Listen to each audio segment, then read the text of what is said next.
खबर पौड़ी गढ़वाल से। जिला मजिस्ट्रेट गढ़वाल ने जनपद के श्रीनगर बेस अस्पताल में कोरोना वायरस संक्रमण से बचाव और रोकथाम हेतु कार्य तैयारी का लिया जायजा। श्रीनगर बाजार क्षेत्र में साप्ताहिक रविवार कर्फ्यू के निरीक्षण के उपरांत बेस अस्पताल पहुंचे। उन्होंने अस्पताल के वार्ड आदि का समुचित निरीक्षण करते हुए उपस्थित डॉक्टरों से मुहैया व्यवस्थाओं की जानकारी ली। कहा, कोविड की गाइडलाइन के दृष्टिगत आज जनपद में साप्ताहिक कर्फ्यू का अनुपालन कराया गया, जिसमें आम जनमानस ने पूर्ण सहयोग दिया।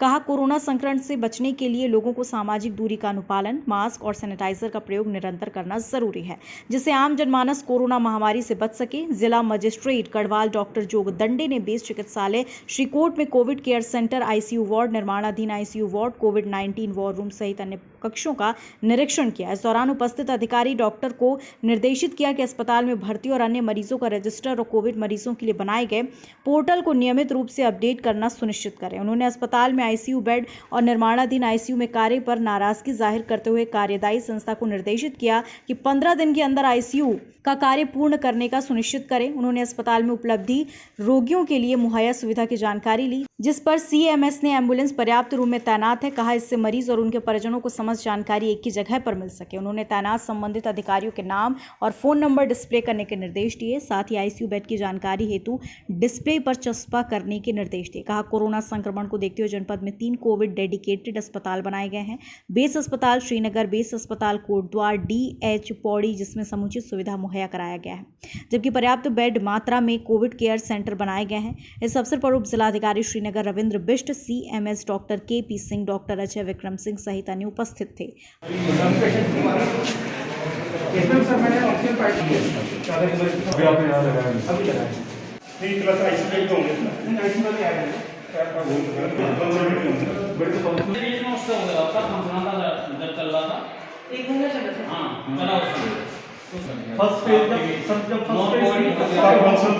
इसका काम नहीं होना है ना,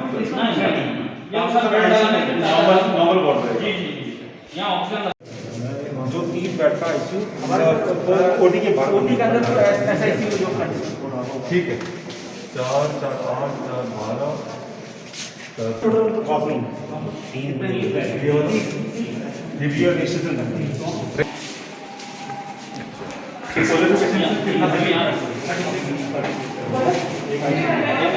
हमारे पास में मेडिकल सुविधा उपलब्ध है। हमारे पास में 3 डेडिकेटेड हॉस्पिटल हमने चिन्हित कर रखा है पूरे जनपद में। एक कोटद्वार में है और 2 हमारे यहाँ पर श्रीनगर में कर रखा है। हमारा जो डिस्ट्रिक्ट हॉस्पिटल है पौड़ी में, उसको भी हम लोग तैयार रखा हुआ है, हालांकि अभी चिन्हित नहीं किया हुआ है और सामान्य पेशेंट्स के लिए उसको कार्रवाई कर रखा है।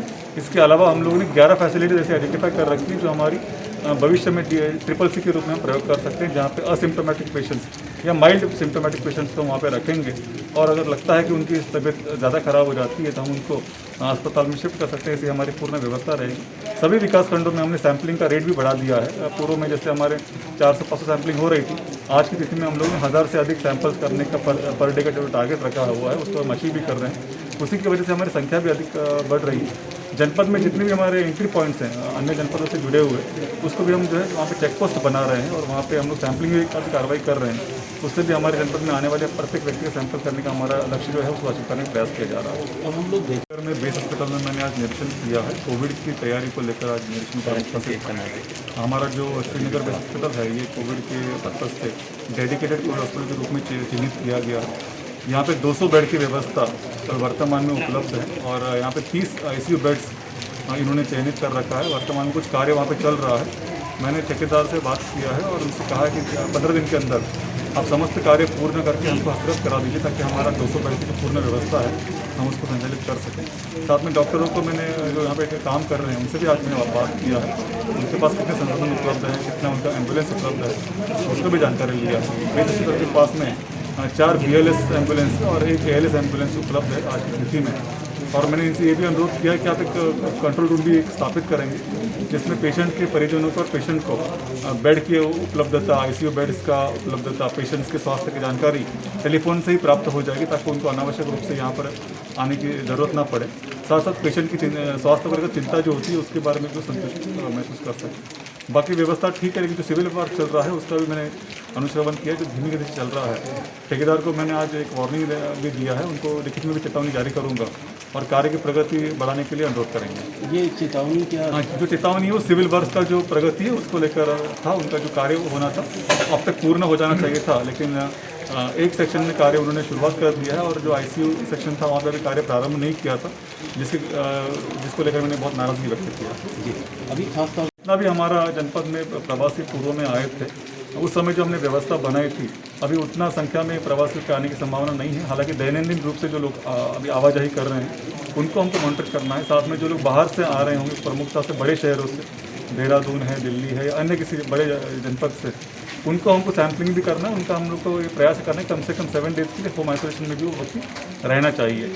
साथ में हमने हमारे आशाओं को और एएनएम्स को भी निर्देश जारी कर दिया है कि अपने ग्राम पंचायत स्तर पे, अपने अस्पताल पे अगर कोई सिम्टोमेटिक पेशेंट आता है, किसी कोई सर्दी, खांसी, जुकाम या फीवर, ये बीमारियों के लक्षण प्रतीत होता है तो उनको भी ऑब्जर्व करेंगे और उनको अगर दवाई देने की ज़रूरत पड़ती है उनका तत्काल सैंपल लिया जाएगा और उनको हम अस्पताल में एडमिट भी कर सकते हैं। ये व्यवस्था हम कर रहे हैं। जी, आज कर्फ्यू रहा तो संतोषजनक बातें हैं।